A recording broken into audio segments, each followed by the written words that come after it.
ഈ മനോഹരമായ സായാഹ്നത്തിൽ എല്ലാവർക്കും ഒരുപാട് സ്നേഹം.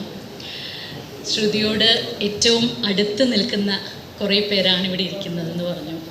അതിലൊരാളാണ് ഞാൻ എന്നത് തന്നെയാണ് ഇന്നത്തെ എൻ്റെ ഏറ്റവും വലിയ അഹങ്കാരം.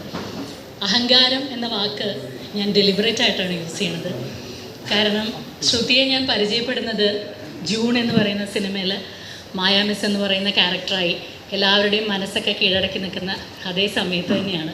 അതും ശ്രുതിയുടെ ഏറ്റവും ബെസ്റ്റ് പ്ലേസിൽ വെച്ചിട്ട്, ശ്രുതിയുടെ വീട്ടിൽ വെച്ചിട്ട്. ഒരു ചാനലിന് വേണ്ടിയിട്ട് ശ്രുതി ഇൻ്റർവ്യൂ ചെയ്യാൻ വേണ്ടി പോയതാണ്. അതുമാത്രമാണ് അതിൻ്റെ ഒഫീഷ്യൽ പാർട്ട്. അത് കഴിഞ്ഞ് എപ്പോഴൊന്നും ചോദിക്കാനില്ല. ദ നെക്സ്റ്റ് മൊമെൻ്റ് എന്ന് പറയാം, ആ വീട് എൻ്റെ ആയി. ഇതായിരിക്കണം അമ്മ. അമ്മയ്ക്ക് എന്നെ ഓർമ്മയുണ്ടോ എന്ന് എനിക്കറിയില്ല. ഇപ്പോൾ കണ്ടപ്പോൾ കുറേ ആയി കണ്ടിട്ട്.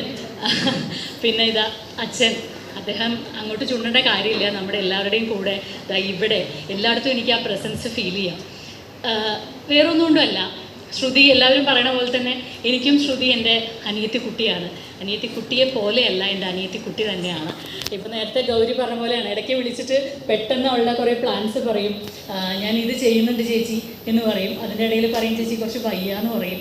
ഇതൊക്കെ പറയുമ്പോഴും ഒരു ഫിനിക്സ് പക്ഷി പോലെ ഞാനിപ്പോഴും ശ്രുതി അങ്ങനെയാണ് കാണാറുണ്ട്. ഞാൻ ആ കുട്ടിയോട് പറഞ്ഞിട്ടില്ല. പക്ഷെ ഇപ്പം നിങ്ങളുടെ മുന്നിൽ വെച്ച് പറയുകയാണ്, ഞാൻ പലപ്പോഴും ഡൗൺ ആകുമ്പോൾ ഞാൻ മോട്ടിവേഷൻ എടുക്കുന്ന വളരെ കുറച്ച് ആളുകളുണ്ട്.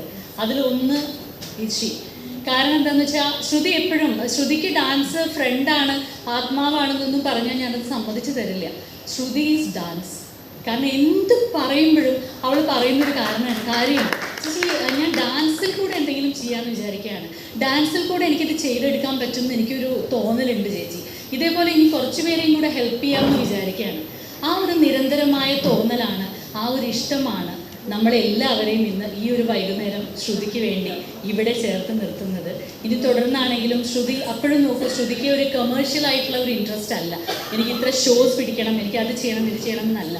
എങ്ങനെ കൂടുതൽ ആളുകളിലേക്ക് ഡാൻസിനെ ഒരു ജീവിതത്തിൻ്റെ ഭാഗമാക്കിയിട്ട് നല്ല രീതിയിൽ കൊണ്ടുപോകാം എന്നുള്ളതാണ്. അത് ഏറ്റവും പ്യുവറസ്റ്റ് ആയിട്ടുള്ള, സോൾഫുൾ ആയിട്ടുള്ള ഒരു എന്താ പറയുക, ഒരു തോട്ടാണ്.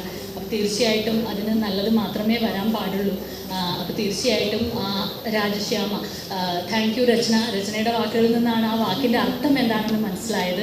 അപ്പോൾ നമ്മൾ നോക്കൂ, നമ്മളെല്ലാവരും ഒരുപാട് എൻലൈറ്റൻഡ് ആവുന്നുണ്ട്, നമുക്ക് ഒരുപാട് നോളജ് ഷെയർ ആവുന്നുണ്ട്, നമുക്ക് സ്നേഹം ഷെയർ ആവുന്നുണ്ട്, ബന്ധങ്ങൾ ഉണ്ടാവുന്നുണ്ട്. എല്ലാത്തിനും ഒരൊറ്റ റീസണാണ്, that is art and also dance. അപ്പോൾ ശ്രുതിയോട് ഈ ഒരു നിമിഷത്തിന് ഒരുപാട് നന്ദി പറയുന്നു. ശ്രുതിയുടെ എല്ലാ സ്വപ്നങ്ങളുടെയും കൂടെ എൻ്റെ പരിമിതിയിൽ നിന്നുകൊണ്ട് എനിക്ക് പറ്റുന്ന പോലെ ഞാൻ എന്നും ഈ ചേച്ചിയായിട്ട് തന്നെ കൂടെ ഉണ്ടാവുമെന്ന് പറയുന്നു.